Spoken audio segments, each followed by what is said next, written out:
Let's learn 14 idioms and expressions about learning. Number 1, brush up on something. To brush up on something or to brush something up is a phrasal verb. It means to improve your knowledge of something you've partly or mostly forgotten. For example, I need to brush up on my Spanish before I go on holiday.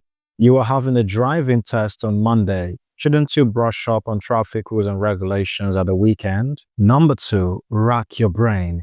If you rack your brain, you're trying very hard to remember something. For example, I've racked my brain trying to remember where I had left the keys.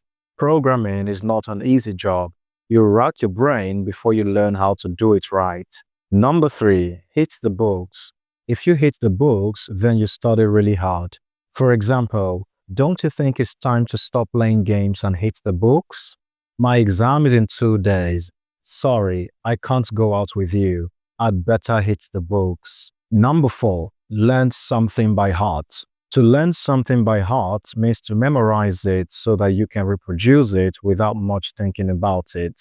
For example, Millie is going to recite the poem. She'd learn it by heart at the school performance. Actors usually learn their lines by heart before their rehearsals. Number 5, bookworm. A bookworm is a person who reads a lot. For example, our 12-year-old daughter is a bookworm. She reads books every day. I was a real bookworm when I was younger. I remember reading books all the time, in transport, while waiting in queues, and even while eating. Number 6, make sense of something. If you make sense of something, then you can understand something complicated. For example, I like to watch a scientific program on TV, but I can't always make sense of it. Can you make sense of that book?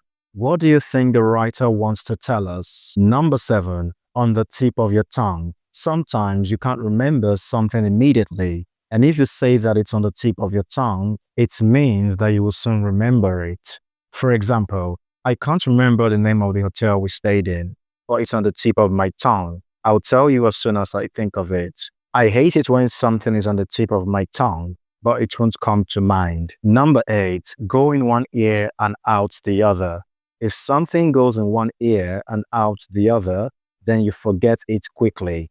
For example, you never listen to me. Everything I tell you goes in one ear and out the other. You should focus on the lecture and make notes if you can't remember. Don't allow things to go in one ear and out the other. Number 9, burn the candle at both ends. Sometimes when the exams are near, you stay up all night or all day learning with very little sleep. That's when you can say that you burn the candle at both ends. For example, I may have burned the candle at both ends, but I passed all my exams. You should start studying earlier if you don't want to burn the candle at both ends before the exam. Number 10, burn the midnight oil. To burn the midnight oil means to work or study until late at night. For example, you look tired. Yeah, I burned the midnight oil last night. Being a good student means that sometimes you have to burn the midnight oil and study until late at night. Number 11, pull an all-nighter. This is a similar idiom. It refers to studying all night. For example, I'll go to bed as soon as I get home. I'm so tired because I put an all-nighter last night. Mark and I put an all-nighter last night, trying to make up all the studying we'd missed. Number 12, a piece of cake. If something is a piece of cake, it means it's easy to learn. For example, it's a piece of cake to learn irregular verbs in English. Number 13, a walk in the park. If something is a walk in the park, it means it's easy. For example, compared with my biology exam, English was a walk in the park. And number 14, a breeze. If something is a breeze, it means it's easy or easy to learn. For example, for such an experienced driver, learning to ride a motorbike is supposed to be a breeze. Which is your favorite idiom or expression? Tell me in the comments.